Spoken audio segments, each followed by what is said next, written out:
Oopperaa ja Lampaan Polskaa on vuonna 1987 valmistunut henkilökuva vastikään edesmenneestä oopperalaulajasta ja maanviljelijästä Martti Talvelasta. Ohjelmassa niin taiteilijan työssään kuin maanviljelijän työssäänkin täydellisyyteen pyrkinyt Talvela kertoo näistä kummastakin ammatistaan, niiden yhtäläisyyksistä ja eroavaisuuksista. Nyt uusintana nähtävän henkilökuvan on toimittanut Pekka Myyryläinen. Ja tiedoksi vielä, että perjantaina nähdään aiheeseen liittyen musiikkivideo nimeltä Mikaeli. Siinä Martti Talvela esiintyy yhdessä mikkeliläisten musiikinopiskelijoiden kanssa. God kväll bästa tittare. Opera och fårfioler är ett program av den nyligen bortgångne operasjungaren och jordbrukaren Martti Talvela. I programmet som nu sänds i repris talar Talvela bland annat om sina båda yrken. Programmet är från år 1987 och den är regisserad av Pekka Myyryläinen.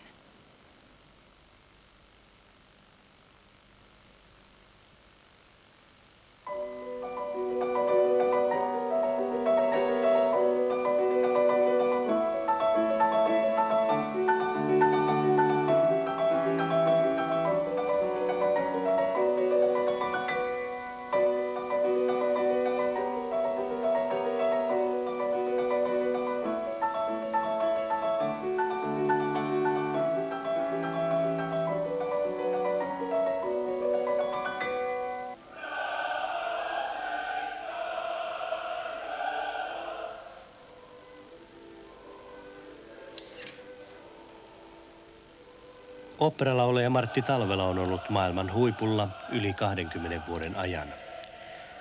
Takana on jälleen työntäyteinen kausi eri oopperanäyttämöillä Berliinistä New Yorkiin ja kalenterissa varauksia vuosiksi eteenpäin. Esiintymisten väliajat taiteilija viettää Juvalla Inkilänhovin maatilallaan. Elämä maalla ei ole suinkaan pelkkää lepoa, vaikka se tarjoaakin vastapainon oopperatyölle. Maanviljelijän ammatista on tullut Martti Talvelalle toinen ammatti.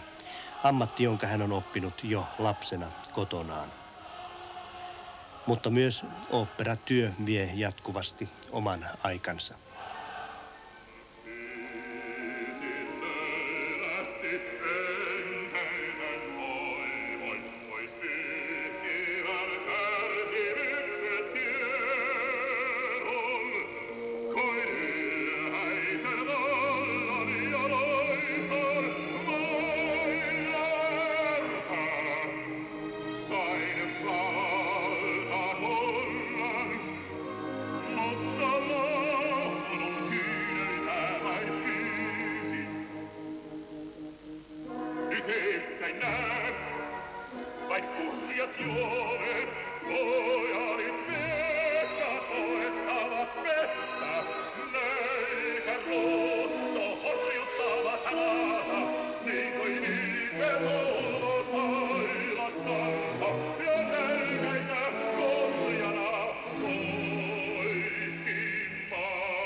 Millä tavalla nämä kaksi ammattia, laulajan ja maanviljelijän ammatti, kohtaavat toisensa? Siinä sielussa juuri, siinä ytimessä, siinä kompostissa, joka... Minä olen länsimaisen kulttuurialueen ihminen. Sillä kulttuurilla on pitkät perinteet hyvässä ja pahassa. Sillä on perinne kirkon mukana, filosofian mukana, taiteiden mukana. Siitä se taiteilija kasvaa.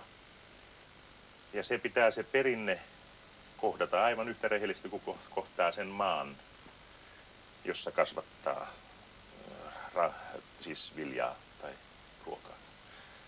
Sillä tavoin ne kohtaavat toisensa. Kumpikin vaatii ehdotonta rehellisyyttä. Ilman sitä ei voi laulajana olla sanomaa. Taiteilijan on aina oltava rehellinen. Olen kerran käyttänyt sellaista sanomaa, että taiteen tekeminen on niin inhimillistä, että se on yhtä lähellä Jumalaa kuin perkelettä. Kummankin kanssa pitäisi olla sopusoinnossa, todeta niiden olemassaolo ja kasvattaa siinä välissä omaa persoonallisuutta. Nämä molemmat ammatit ovat fyysisesti hyvin raskaita. Kuinka ne täydentävät tässä mielessä toisiaan? Sillä tavalla, että nämä kesäkuukaudet, jolloin mä oon täällä työssä, minun painoni putoaa noin 5-8 kiloa. Ja minun on vaikea aloittaa syksyllä laulamista. Minkä takia? Solut ovat kuivempia. Ääni ei toimikaan ennen kuin on harjoittanut ihan kunnolla pari-kolme viikkoa. Se täytyy ottaa huomioon, että tämä kesän jälkeen aloittaminen on vaikeaa. Ja kesällä laulaminen on kovin vaikeaa, koska silloin on jatkuvasti tekemisissä pölyn kanssa ja melun kanssa. Nämä ovat ne olennaisimmat ongelmat, mitä siinä maanviljelijän ammatissa on. Melua vastaan voi suojautua, pölyä vastaan ei oikeastaan voi täydellisesti suojautua, ja sitä on kaikkialla.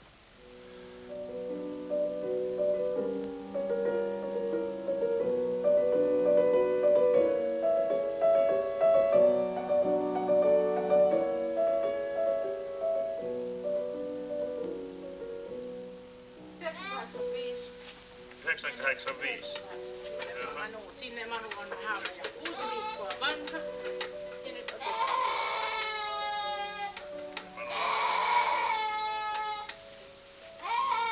Manu painaa.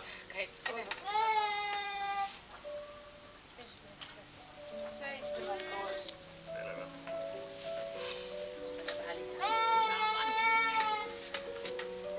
Ehkä se päätöstä. No, nyt aletaan kipeä. Mikä? Manu, alaspa lähtee.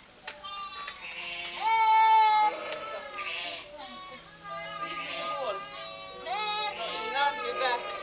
Se on 6 viikkoisen painossa. Inkilän hovia viljellään luonnonmukaisesti. Kemiallisia myrkkyjä ei käytetä. Lammastaloudessa kaikki käytetään hyväksi, myös villat ja nahat. Suunnitelmissa on myös oma lihansavustamo. Miksi toimitaan tällä luonnonmukaisella pohjalla? Se johtuu siitä, että katsomme, että se on ainoa oikea tapa. Mutta tätä oikeata tapaa ei kaikkialla voida toteuttaa, koska tarvitaan kasvuturvetta tai suuria määriä lantaa tai lietelantaa. Meillä kulutus, siis tavaran menekki, pääviljamme on ohra ja siitä tehty ryyni, ja sen menekki on osoittanut tällä oikealla tiellä. Minä saan huonompia satoja tietenkin kuin tehoviljelijä, se on ihan selvä. Jos minun satotasoni on parhaimmillaan 3000 kiloa per hehtaari, niin voin katsoa, että se on hyvä satotaso, mutta monet tehoviljelijät saavat 4-6 tuhanteen kiloakin ohraa.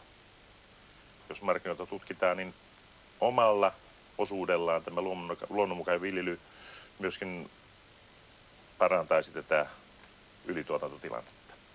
Laatua ostetaan, ei massaa. Suomessa tavallaan eletään joka tapauksessa varsin puhtaassa ympäristössä. Tuotteet, joita täällä viljellään, ovat jo periaatteessa aika puhtaita verrattuna joihinkin muihin maihin. Jos Suomessa käytetään yli 2000 tonnia niin sanottuja kasvinsuojeluaineita, jotka ovat ilmiselviä myrkkyjä, niin jossain niiden pitää olla. Se on suuri määrä, jos ajatellaan. Ja kyllä meidän luontomme on varmasti yhtä haavoittuvaa kuin mikä tahansa. Me emme vaan sillä tavalla sitä vielä koe, kuin mitä se on koettu Sveitsissä tai Saksassa, jossa yhtäkkiä koko Reinin virta kuoli.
Siika on ainoa, mitä on tullut. Tiedätkö, mikä se on?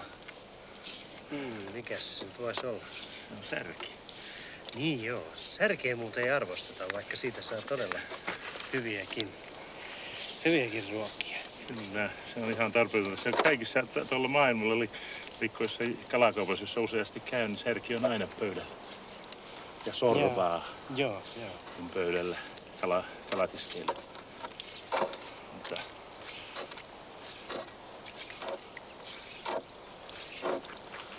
olihan ensimmäinen matikka.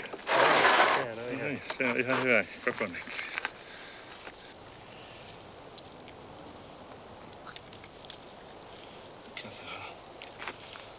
Kyllä. Onko tuosta majavapesästä ollut haittaa puustolla? Ei tosta pesästä, nehän ottaa haapoja. Joo. Ja haavat on yleensä jo aika nuorina lahoja sisältä. Teemme siitä mitä olla välitty. Mutta sitten eräs toinen paikka, noin 6 hehtaarin alue oli järvenä. Se oli 12 majavan pesää ja metriä vettä, toista metriä vettä. Ja sieltä lähti valtavia määrä hauenpoikasia, mitä mä oon koskaan elämässäni nähnyt, kun me avasimme sen padon, sen pääpadon, joka oli 36 metriä pitkä. Joo, kyllä se osaa rakentaa. Se on valtava rakentaja, kyllä täytyy ihmetellä, vaikka siitä on paljon lukenutkin, että minkälainen se on. Se näkee tosiaan, miten se on ristiin nivottu tämä risuväli, mikä siellä padossa. Se on pitävä rakenne. Se on oikein. Mitäs kaloja tästä muuta? Nyt saatiin tuo matikka tuolta. Niin... Matikoista tulee aina oikeastaan ja haukia on vähänlaisesti. Siikaa on kohtuullisesti ja aika lailla on saatu järvitaimenta, mutta pääasiassa kai uistimella. Se lisääntyy jo luontaisesti näissä. Se lisääntyy. Nyt tämähän on yksi tämän Saimaan järvialueen parhaita lohen kasvatuspaikkoja tai siian kasvatuspaikkoja. Ja sitähän rakennetaan tuolta Siikakoskelta lähtien noin 30 kilometrin pituinen vesireitti. Se on ideoitu kalastuskunnan kuntien ihmisten taholta ja nyt toivotaan, että saadaan siihen myöskin valtio mukaan. Ja näyttää siltä, että saadaan näitä koskia kunnostamaan ja sitten Enonkosken kalaviljelyslaitos tuo sinne siikaa ja on jo tuonut järvitaimenta. Sinne tulee emokasvatusallas, totutteluallas. Siellä tullaan lypsämään sitten sieltä otetusta kaloista mätiä ja vähitellen saadaan sellainen luontainen kalakanta. Nyt jo tänne Syysjärveen nousee. Kyllä. Suurimmat järvitaimenet, mitä täältä on saatu, on ollut 4-kilosia. Eipäs saatu tänään. Ei saatu. On väärä aika varmaan. Jatketaanko tämän Joo, jatketaan. kuorman kanssa eteenpäin? Jos tätä nyt jaksaa kantaa. Niin.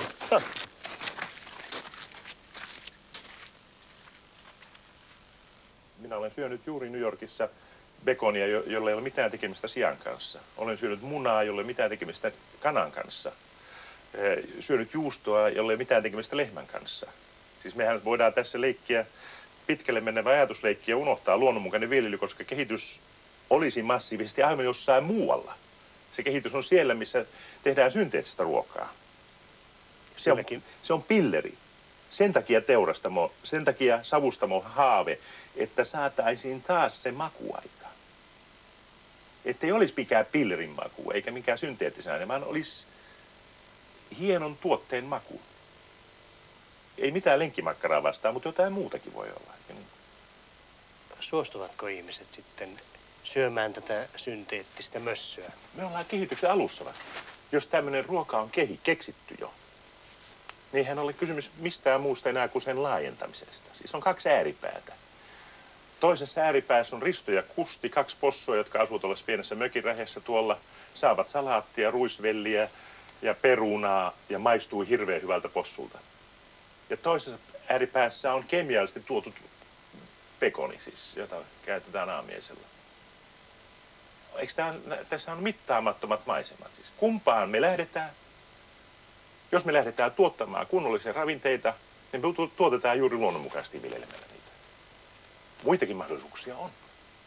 Tehdä se ruoka vaikka öljystä suoraan. Tai mistä tahansa. Tässä on aivan huikea jännite.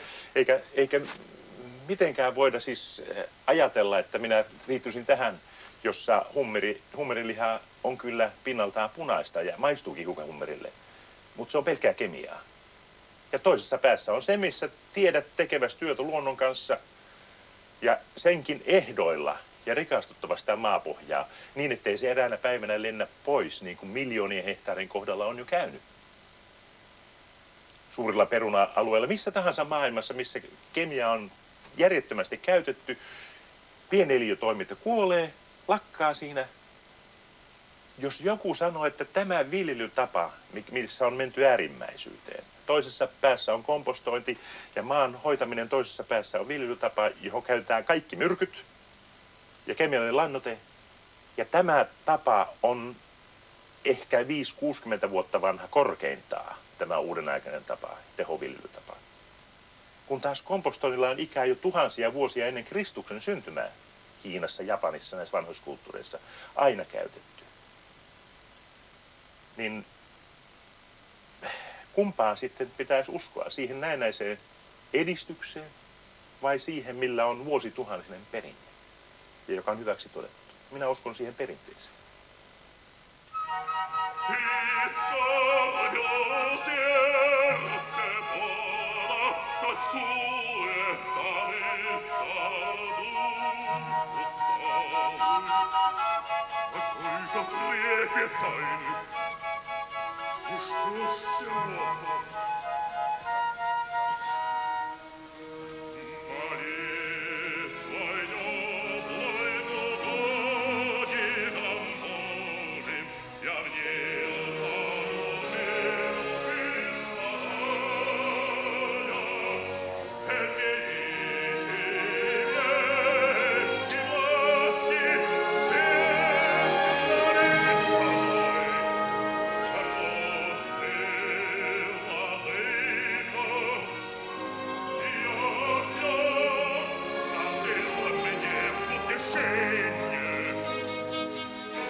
Kumpi on vaikeampi rooli, Boris Godunov vai Paavo Ruotsalainen?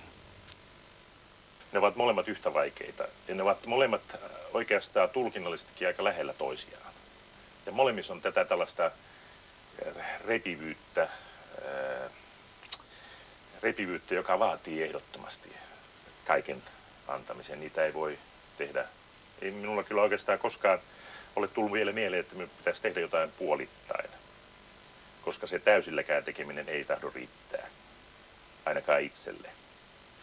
Et kyllä jokainen rooli tai jokainen konsertti, minkä tekee, on fyysisesti ja psyykkisesti kaiken sen mahdollisen antaminen, mitä sillä hetkellä saa itsestänsä irti. Mutta tietysti Boris on seurannut minua lähes 20 vuotta, yli 20 vuotta, ja mä olen sen 210 kertaa tehnyt. Yksin mä oon Metropolitanissa tehnyt 39 kertaa. Ja joka kerta tuntuu yöllä sen näytännön jälkeen ja vielä seuraavanakin päivänä, että mistä se löytyy se niin suuri mankeli, mistä minut on pidetty läpi.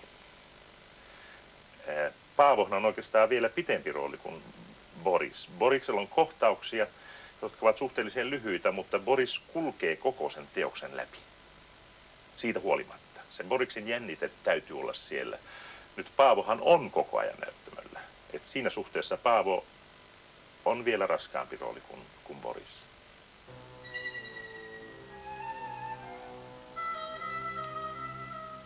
Me tahdomme kerjätä ja huutaa elämän Herra. Yötä ja päivää, yötä ja päivää. Taas sisältä saarnaa ja huitaa! Että hänen laupeutensa tähden tahtoisi katsoa hätämme. Että hän pelastaisi meidät. Usein hän törmää istumaan. Pelastaisi meidät. Täytyy sanoa Pelastaisi meidät. Ja asettaisi huonon tilamme niin elävästi eteen, että kaikki outo rauha häviäisi. Näyttelemisen taito on ylimalkaan lahja. Se on lahjakkuus, joka periaatteessa on olemassa tai sitä ei ole. Se on sama kuin kyky tuoda musiikin kautta ajatuksiaan ja elämäänsä julki niin, että toinen ymmärtää sen tai saa siitä jotakin. Mutta minulla on ollut se onni, että minulla oli Berliinissä 7 vuotta aikaa opiskella näyttelemistä. Oli erittäin hieno saksalainen näyttelijä Hans Styve, joka valvoi minun kaikki roolit. Hän oli aina katsomassa. Jopa niin, että me naurettiin yhdessä, kun hänellä oli tämmöinen Tiivitin terrieri, pieni koira, niin yhtenä iltana hän sanoi, että kuule, tänään on Tannhäuser, se kestää kauemmin. Koiransa sanoi, että nyt hän pitää odottaa siellä rauhasta, kun on niin pitkä opera. Ja hän matkusti meidän mukanamme sitten Lontooseen, Italiaan, oli Bayreuthissa. Tämä oli yksi puoli. 7 vuotta. Mulla oli yhtä suuri onni myöskin pianistin suhteen. Yksi suurimpia saksalaisia korrepeteeraajia, Hertha Klust, oli se ihminen, joka lopetettuaan työnsä Deutsche Operissa, hän rupesi tekemään työtä meillä kotona minun kanssa päivittäin. Ja siitä minulla on tullut sellainen jano, ja mä haluaisin sanoa sen, että se pianistin asema laulajan elämässä on tavattoman tärkeää, ei vaan silloin, kun tehdään lead-iltoja. Lead-iltojen tekemisellä tässä maailmassa voi elää hyvin vähän laulajia. On vaan muutama ihminen, joka on voinut tuoda sellaisen nimen, ja tavallisimmin myöskin tämä nimi on luotu oopperan kautta, että voisi liidia tekemällä elää. Ja sen takia täytyisi ehdottomasti nuoren laulajan opiskella nämä roolit heti erinomaisen pianistin kanssa. Ja näitä pianisteja, kun ei tahdo olla missään. Niitä sellaisia pianisteja, jotka tuntee perinteen, tuntee teokset, jonka sanaa voi luottaa, jolla on hyvä korva. Se on se kaikkein tärkein ihminen laulajan elämässä. Niitä tarvitaan. Jokaisessa konservatoriossa pitäisi olla niin korkealuokkainen pianisti Suomessa, että se pystyisi säestämään, pystyisi ohjaamaan nuoria laulajia eteenpäin tekemällä yhteistyötä heidän kanssa. Me ollaan kohta ihan pulassa sen takia, että meiltä loppuu laulajat. Ja se täytyy nyt nähdä ja myöntää, että tilanne on vakava. Ja sitä kohti pitää lähteä pyrkimään. Pianisteja, kielitaitoa, tahtoa tehdä. Potentiaalista voimaa täällä maassa on niinkö? Maassa on voimaa, mutta ei riittävästi koulutusta. Nekin, jotka ovat jo ammatissa, niiden pitää tajuta, että laulajan elämä on jatkuvaa itsensä kouluttamista. Eläkepäiviin saakka, ja silloinkin siitä eteenpäinkin sen laulaja kouluttaa ja pitää äänensä kunnossa, jos se on joskus ollut kunnollinen laulaja. Koska se on kiva tuntea, että se ääni pelaa vielä vanhoilla päivilläkin. Mutta se perusta luodaan nyty. Se luodaan siellä, missä laulaja valmistuu ammattiinsa. Se ei ole mikä tahansa ammatti. Minä olen aina käyttänyt siitä nimitystä, se ei ole mikään job, vaan se on elämäntapa. Se on passio.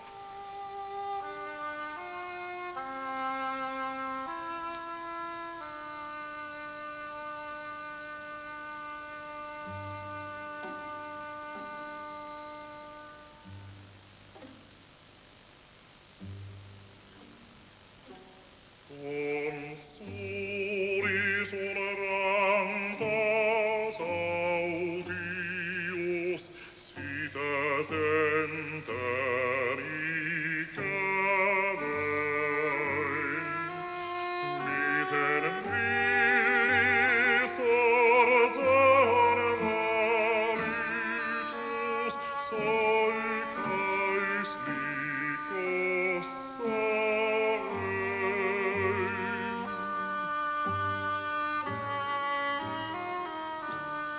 Joku yksinäinen eksynyt, joka vimua vaikeroi. Joka kais likossa kierrellyt, eikä mua löytä voi.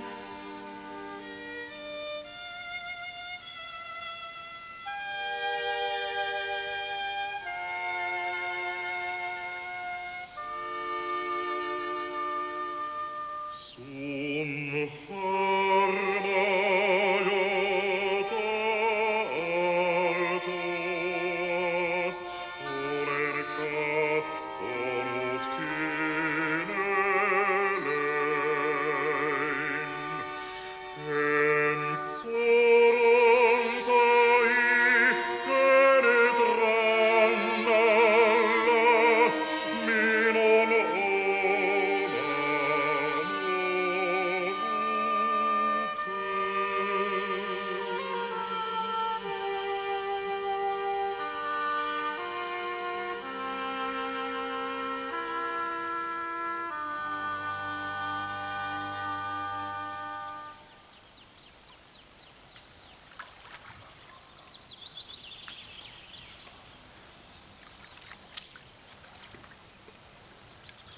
Nää nyt on yhden aamun saalis. Tässä tehdään suolakalaa heinäajaksi ja tällä tavalla. Lahnoista suolakalaa. Lahnasta suolakalaa ja made pannaan. Muistatko, kun talvella Silloin tuli se yksi made. yksi made pikkainen, nyt oli pikkasen isompi. Joo. Ja tästä tehdään mademuhennus tänään. Joo. Mites teillä mademuhennus tehdään? Mitäs sitä? Sitä pitää kysyä emännältä, Aha. mutta sitä ei nyljetä lainkaan. Joo. Minä On. teurastan tai se on teurastettu ja sitten mä palastan sen vaan Joo. siitä.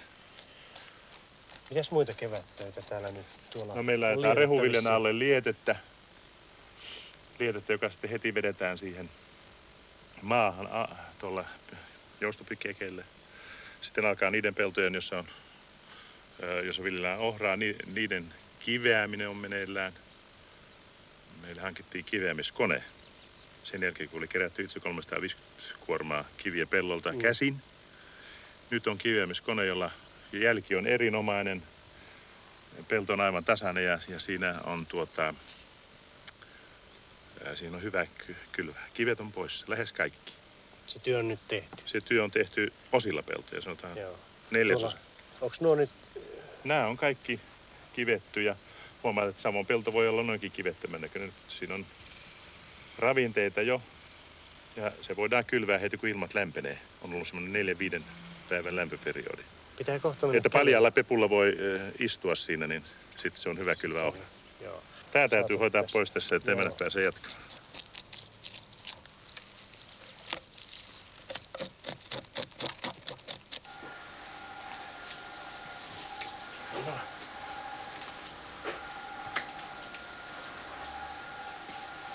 No niin.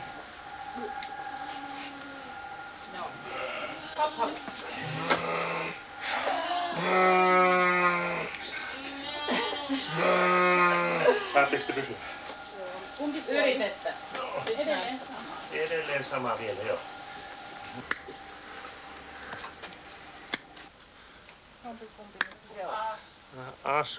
Asko on fotogeeni. Hetkinen. Tää on valmis. Oma päältä. Ja sitten... Katsopas. Ai. No niin. Puukko. Hei. Kiitos. Se on tossa. Tässä olisi toiveessa päästä puukolle läpi, mutta ei ole kovin. On. Saatiin ainakin reunat.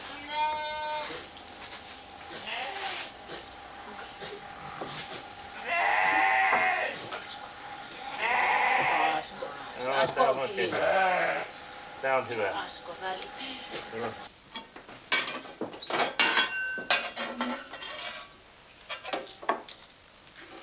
Onks valmis? Se olisi valmis. Otapas me otan. Nyt tästä tähän pois. No joo.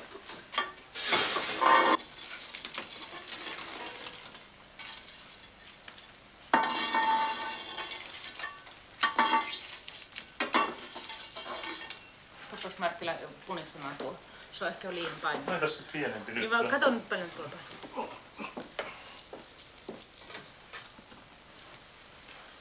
Paljonko? Tää on pikkasen päälle 4 kiloa. Se on ehkä Nyt. vähän liian iso. Joo, ei se mahu pottiinkaan. Pannaan tää. Turha. Tehdään tää lappu. Tää puolet ulos. Tällä kertaa pannaan tätä timmiä vielä tänne. Joo, ja tää vaan tosiaan tän Po. valkospölyöljyn kanssa. Missä se olikaan, kun saatiin tätä timmiä vielä maustettua lampaalle? No, Muistat? Italiassa tai, Italiassa. tai Ranskassa tai Espanjassa. Tai Inkilän huissa. Niin. Mä otan vähän tähän näitä omiakin täältä pussista. Tää on taikapussi sieltä pohjalta. No niin, tää on sitten valmis. Haitapas pitää hyvän nää vielä tuoksu.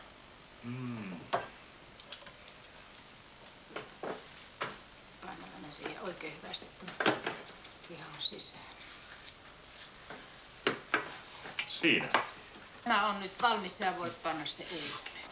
Se tuoksu saa.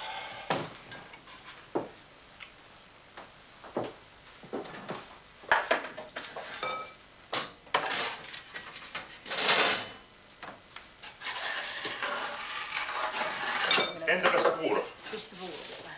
Niin, laitapas tuossa. Puuro on aina vaikeampi laittaa uuniin kuin pelti. Se voi jää ihan siihen lähelle. Niin tietysti.